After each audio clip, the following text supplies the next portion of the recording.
When I reached for the phone to ask my son Max when the wedding date was finally set, my daughter-in-law, Lena, met my eyes and smiled in a way that made my skin crawl. "Oh, we actually got married yesterday," she said lightly. "We only invited special people." Those 4 words slammed into me like ice water. Special people. For 3 years, I had been paying their $500 rent every month. I bought every stick of furniture in their apartment. I stocked their empty fridge. I covered surprise bills and emergencies. Yet apparently, I did not qualify as a special person. I stood there in my own living room, phone in my hand, suddenly feeling like it weighed 1,000 pounds. My son stared at the floor, refusing to look at me, while Lena relaxed on the sofa I had bought for them. Upstairs in my closet hung the pale pink dress I had chosen for their big day, still with the tags on. The matching shoes I'd saved up for. The fantasy I'd built of standing next to my only son on the happiest day of his life. I had spent $200 on that dress, imagining myself in his wedding photos, pictures I now knew I would never be in. For weeks I'd prepared. I had put aside $1,000 as a wedding gift. I'd phoned my sister Diana in Chicago to share the happy news. I scrubbed my house from top to bottom, thinking they might stop by after the ceremony so we could celebrate together. And with one casual sentence, all of that turned to dust. "Only special people." Max finally glanced up and recited, in a voice that sounded like it had been practiced, "Mom, it was just a very small ceremony, just us and the witnesses." But I already knew he was lying. The proof was all over social media. There were pictures of Lena's parents, beaming beside the bride and groom. Her siblings, glasses of champagne raised. Lena in the white gown I had unknowingly helped pay for with the $800 I'd given her just to help out the month before. They had carefully made sure that I, the one financing half their life, wasn't there. A week later, exactly 7 days after that humiliation, Lena phoned again. This time, her tone was completely different. The smugness was gone. She sounded panicked. "Renata, the rent is late," she blurted. "The landlord says if we don't pay this week, he'll throw us out. You forgot to make the transfer." Her voice shook as though the world were ending. I stayed silent for a few seconds and let the memories play, rushing to the bank in the rain to make a transfer before closing time, canceling my own plans to make sure they weren't evicted, eating beans and rice while I wired them money for their wants, not just their needs. And now, after being deliberately shut out of the most important day of their lives, they called me as if nothing had happened. "Lena," I said, my own calm surprising me, "didn't I tell you I only help special people?" The silence on the line was so deep I could hear my own heartbeat. For the first time in years, it wasn't me trembling, it was her. "Renata, I don't understand," she stammered. "We've always been special to you.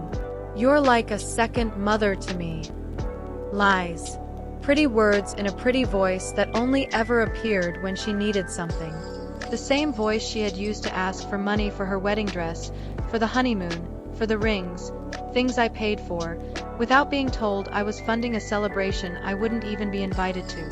For years I had lived as if walking on thin glass, measuring every word, every visit, every gift, hoping that if I did enough, paid enough, gave enough, my son might offer me a small piece of his affection. I played the role of the perfect mother, the easygoing mother-in-law, the quiet provider, swallowing every slight, every cold shoulder, every moment of being treated as if I were invisible. But the phrase "only special people" flipped a switch inside me that had been rusted shut for far too long. I sat down later that night and started adding up everything I'd spent on them in 3 years. The numbers made my head spin. $500 rent, every month, for 36 months, $18,000. About $200 a month on groceries and household items, another $7,200. Gifts for birthdays, Christmas, anniversaries, at least $3,000. Lena's medical emergencies, $800. A car loan that was never repaid, $2,500. The air conditioner repair, $600. Their living room furniture, $1,200. Total, $33,400. $33,400 pulled out of my retirement savings, out of the nest egg my late husband left so I could live my old age comfortably. All so that two grown adults could avoid responsibility and still look down on me. That night, after hanging up the phone, I sat on my bed and finally cried. But they weren't tears of sadness. They were hot, bitter tears of fury and years of humiliation that I had politely endured. I cried for all the times my presence was treated as an inconvenience, but my money was always welcome. For the mother who had mistaken buying things for being loved. For the woman who had nearly erased herself trying to be indispensable to people who clearly saw her as disposable. The next morning, something inside me was different. I got up and looked at myself in the mirror. The same tired eyes. The same wrinkles carved by long years of working, loving, and surviving. But behind them was something new, a hard clarity I barely recognized. I made my coffee, as I had every morning for 40 years. But this time I didn't think about calling Max to ask how he'd slept. I didn't watch my phone waiting for an apology that was never going to come. For once, the first person I thought about taking care of was myself. I sat at the kitchen table where I had so often counted out money to give them, planned surprises for them, and later cried alone because of them. I spread out my bank statements and my checkbook and looked my own foolishness straight in the face, in black and white. $33,400. I realized I had allowed myself to become nothing but a wallet with a pulse. The phone rang. Max's name flashed on the screen. In the past, I would have run to answer, desperate for some crumb of warmth or explanation. This time, I watched it ring until it stopped. 10 minutes later, Lena called. I ignored that too. A text came from Max. Asterisk mom, please pick up. We need to talk. Asterisk. I deleted it. At 2 p.m., I did something small but revolutionary. I went for a walk with no purpose, no errand, no list in my hand. For years, every outing was tied to them. Transferring money, buying them groceries, picking up medications for Lena. This time, I walked because I felt like walking. I passed the park where I used to push Max on the swings. I remembered the boy who clung to me and told me I was the best mom in the world. Somewhere along the way, that boy vanished, and in his place stood a man who treated me like an ATM with emotions. When had I started believing that love had to be bought? When had I confused unconditional support with endless financial sacrifice? On my way home, I stopped at the bank. Through the glass, the branch manager, Mr. Klein, saw me and waved. For 3 years, he had watched my account pour money into Max and Lena's without a break. I walked straight into his office. Mr. Klein, I said, I want to cancel every automatic transfer to my son's account. And I want to make sure nobody but me has access to my money. He blinked in surprise. Are you sure, Mrs. Richter? Did something happen? Yes, I answered. I finally opened my eyes. While he processed the cancellations, my phone started buzzing again. Max, then Lena, then Max. As if they had some built-in alarm that rang whenever their cash flow was threatened. I powered the phone off. When Mr. Klein handed me the paperwork, he hesitated. Forgive me for saying this, Mrs. Richter, but in all these years I've seen you be very generous with your family. I just hope you're not being forced into anything. His honest concern touched me more deeply than anything my son had said to me in months. No one is forcing me, I told him. For the first time in years, I'm the one making the decisions. I left the bank feeling strangely light, as though I'd taken a heavy, invisible backpack off my shoulders. For the first time in a very long while, my money was truly mine. When I turned onto my street, I saw 3 cars parked in front of my house. Max's, Lena's, and a third unfamiliar one. Through the window, I could see movement inside. It hit me, they had keys. I had given them keys because I trusted them, because I believed they would one day take care of me the way I'd taken care of them. I took a deep breath and went in.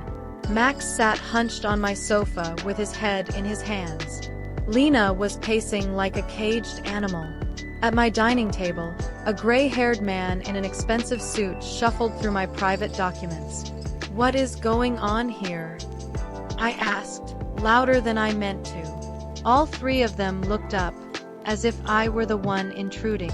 "Renata, thank God," Lena rushed to say. "We need to talk. This is Mr. Fisher from the law firm. We were consulting him about your situation." "My situation?" I repeated quietly.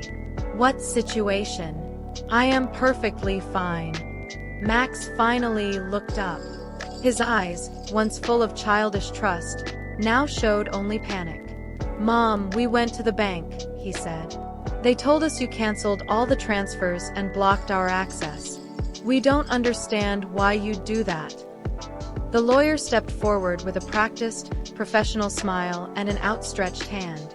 "Mrs. Richter, I'm Dr. Fisher, a family law attorney. Your children are worried about your mental state. They've asked me to help evaluate what's best for you." I ignored his hand and crossed the room to gather up my papers from the table. "These are my private documents. You have no right to touch them." "Mom," Max said, using the patronizing tone he'd perfected lately, "we're just worried. You've been acting strange. Cutting off our support with no explanation, not answering our calls. Maybe you need some professional help."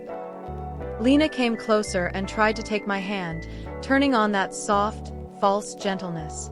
"Renata, darling, living alone at your age can be so hard. Sometimes confusion creeps in and you don't notice. We're only trying to protect you." That one word, confusion, rang like an alarm bell in my mind. Now I understood. It wasn't about caring for me at all. They wanted to portray me as incompetent, get legal authority over me, and seize control of my finances. The same woman who told me I wasn't special enough to attend her wedding was now talking to me like I was a senile old woman. "I am not confused," I said clearly.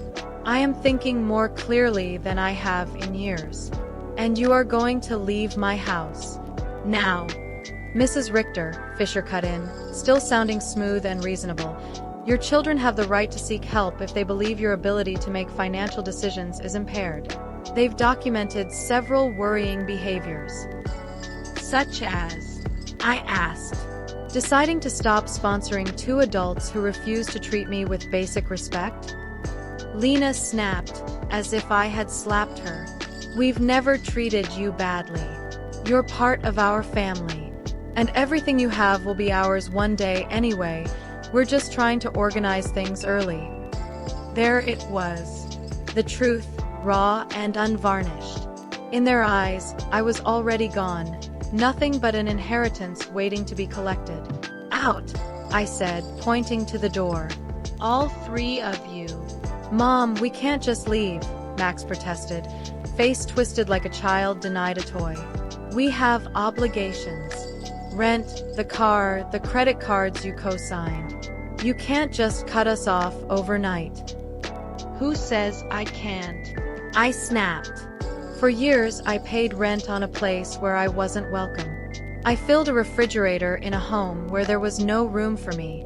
I financed a lifestyle for people who didn't even have the decency to invite me to their wedding. Fisher placed a folder on the table. "We've prepared some documents," he said. "A power of attorney so your son and daughter-in-law can manage things more easily. Just until you're feeling better." I picked up the folder and dropped it straight into the trash without opening it. "The only transition happening here is you walking out my front door." Lena started to cry again, but now I could see it clearly. These weren't tears of hurt. They were tears of frustration at losing control. "You can't do this to us, Renata," she choked. "We counted on you. We made plans based on your help. We bought things assuming you'd be there like always." "Exactly," I replied. You made promises with my money, not yours. You assumed my retirement was your safety net. You never once asked if I was okay, if I was lonely, if I needed help. You only checked whether the transfer had arrived. Max tried to move closer. I stepped back. Mom, we made mistakes, he said, trying on a remorseful tone. The wedding. Lena was stressed. I was overwhelmed. We can fix this. Just be reasonable. Reasonable. I repeated. In your language, that means keep paying and keep quiet. That time is over. Fisher closed his briefcase briskly. Mrs. Richter, this is not the end of the matter. Your family has legal options. If your decisions are being affected by mental decline, a court can assign you a guardian. His words chilled me, but they also made something snap into sharp focus. This wasn't just family drama. This was a fight over my freedom. Mr. Fisher, I said, meeting his eyes, I suggest you do your homework.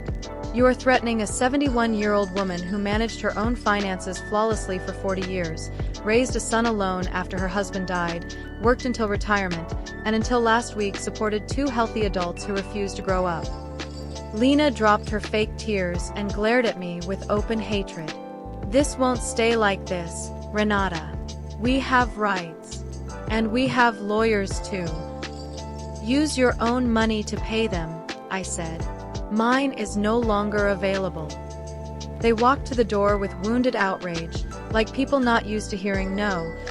At the threshold, Max turned. This will end badly for you, Mom, he warned. You'll end up all alone with no one to look after you when you really need it. Max, I answered quietly, I already am alone. The difference now is that it's by choice, not because my own son abandoned me emotionally. I closed the door behind them and stood still in my quiet living room. The silence that followed was the sweetest sound I'd heard in years. It was the sound of freedom. I lay awake that night, not from fear, but from the adrenaline of taking my life back. By 6 in the morning, I was dressed and ready. If they wanted a war, I would fight, but I would fight smart, with facts and law, not guilt and crying. My first stop was the office of Mr. Weber, an attorney I'd met years before when I dealt with my husband's will. He specialized in protecting elderly clients. After I told him everything, he shook his head. What your son and daughter-in-law tried yesterday is, sadly, very common. It's called financial abuse of the elderly. And yes, some of it is criminal. Entering your house and rifling through private documents without permission is also a violation. His words reassured and frightened me at the same time. They confirmed that I wasn't overreacting, but they also made it clear this was serious. We need to document everything, he continued. Every transfer, every large gift, every time they pressured you. And we are changing your will and financial setup so they won't be able to manipulate you again. We spent 3 hours going through my records. When he saw the total, he let out a low whistle. $33, 403 years, he murmured. Mrs. Richter, you could have taken trips, enjoyed hobbies, lived comfortably. Instead, you paid the living expenses of 2 adults who wouldn't even give you a seat at their wedding. I left his office with a plan. 1. Change every lock on my house. 2. Install a proper security system with cameras. 3. Move part of my money to a new bank where they knew no one. 4. Start living the life I had shoved aside. At the hardware store, the owner, Mr. Sommer, looked surprised to see me buying locks for my home instead of fixing theirs. Another emergency with your son? He asked. Not this time, I answered. This time, I'm investing in myself. While we chose sturdy locks, his son Ethan walked by. He installed alarm systems. It felt like fate. Ethan, I said, I need cameras. A full system. Cost is not the priority, reliability is. As they wrote up a work order, my phone rang from an unknown number. I almost didn't answer, but curiosity won. Renata, it's Lena. Please don't hang up. Let's talk like adults. Say what you need to say, I replied flatly. I know you're upset about the wedding, she started. We realized we made a mistake. Max and I want to make it up to you. How about a special dinner to celebrate with you? Just us at your place, like old times. We can cook together. Her performance was so transparent I almost laughed. Lena, I cut in, how much rent are you behind on? Silence. Then a stammer, it's just 2 months. $1,000. But I'm not calling because of that, I swear. We really miss you. You're important to us. Do you miss me, or my money? I asked. She paused, then said with disarming honesty, both. I actually appreciated the truth for once. If I'm really so important, I said, why wasn't I important enough to stand at your wedding? Why do you only call when there's a bill you can't pay? When was the last time you phoned just to ask how I am? The dead air between us answered. Lena, I'll say this only once. For 3 years, you have treated me like a bank with a beating heart. You used me. You ignored me. You humiliated me. Now that the account is closed, you suddenly discover you love me. Renata, please. There is no please. You chose where I fit in your life. Now I'm choosing where you fit in mine. I hung up. Then, for the first time in a long time, I turned the phone off and refused to feel guilty. That afternoon, I did something that felt almost indulgent. I went back to the beauty salon I hadn't visited in over a year. Every appointment until then had been canceled because Max needs this, or Lena had that emergency, or I told myself the money was better spent on them. Mrs. Richter, my stylist, Cynthia, greeted me. We thought you'd forgotten us. I didn't forget you, I said. I forgot myself. I had my hair cut and colored, got a manicure and pedicure, and walked out of there feeling more like a person and less like a bank account. You look wonderful, Cynthia said. But more than that, you look free. Did something happen? Yes, I said simply. I finally learned to say no. When I got home, an unfamiliar car was parked outside. For a second, my heart raced. Had Max and Lena sent someone new? But on the steps sat an older woman with kind eyes and a coffee mug in her hands. Mrs. Richter? She asked as I approached. I'm Eleanor Brooks. I live next door. We've been neighbors for years, but we never really talked. Yesterday, I heard shouting coming from your house, and I was worried. Are you all right? Her concern, from someone I barely knew, hit me harder than any of Max's empty words had in a long time. Come in, I said. I'll make you some coffee. I have a story to tell you. I told her everything. She listened all the way through, nodding here and there, the way only someone who has lived something similar can. When my daughter was your son's age, she said quietly when I finished, I went through almost the same thing. I thought it was my duty to pay for everything. I believed if I stopped, she'd stop loving me. Eventually, I cut her off. It was awful for a while. But she grew up. We're closer now than we've ever been, because money isn't between us anymore. Do you think Max and Lena will ever understand? I asked. Maybe, she said honestly. Maybe not. That's their work to do, not yours. Your job now is to take care of you. That night, for the first time in 3 years, I slept without worrying about whether they could pay their rent or buy groceries. I slept thinking about my own future. Over the next days, I had the locks changed, installed cameras, moved money, called my sister again, and slowly rebuilt a life that centered on me, not on them. But Max and Lena weren't done. They came back with a lawyer. Then with threats. Then with a social worker, claiming I was paranoid for installing cameras and cruel for cutting off my children financially. They filed a legal case to have me declared incompetent and placed under guardianship so Max could control my money. We gathered our own evidence, medical exams, a psychiatric evaluation from Dr. Moore confirming my mind was perfectly sound, written statements from friends and neighbors who had seen my mental clarity firsthand. We documented every transfer, every gift, every pressure tactic. The day of the hearing, I walked into court in my best suit, not as a victim, but as a woman defending her freedom.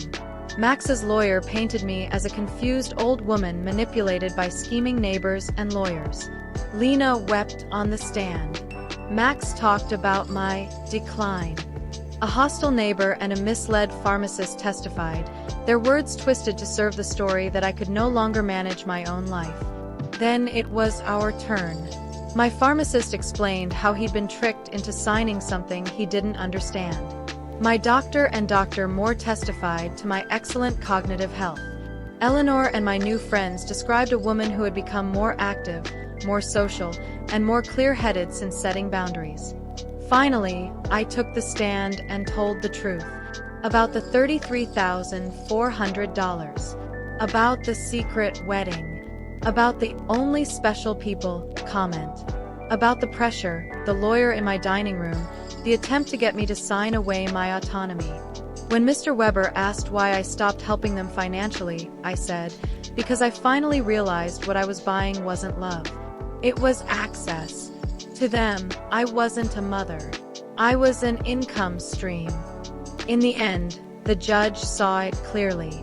He ruled that I was fully capable of managing my own affairs. He called the lawsuit what it was, an attempt, rooted in financial frustration, to take control of a competent woman's assets. The request for guardianship was denied. I walked out of that courthouse taller than I had walked in. I had not only defended my bank account, I had defended my right to be treated as a human being, not a resource. Later, with the help of Mr. Weber, I adjusted my will. I made donations to organizations that protect elderly people from family exploitation. I sold my house and moved into a bright apartment in the city, near art classes and gardens and cafes. I joined a garden club. I started painting again. I traveled. I laughed with new friends who cared about me, not my money. I haven't seen Max or Lena since the trial. Word reached me that they moved into a smaller place and that Lena, for the first time in years, actually took a job. Maybe life will teach them the value of self-reliance in a way my money never could. Sometimes at night I stand on my balcony and think about the woman I used to be, a woman who believed that if she just gave enough, loved enough, paid enough, she would finally be cherished. That woman is gone. My name is Renata. I am in my 70s, and I have learned a lesson it took me a lifetime to understand. Love that has to be bought was never real to begin with. And protecting your freedom is never selfish. It's necessary.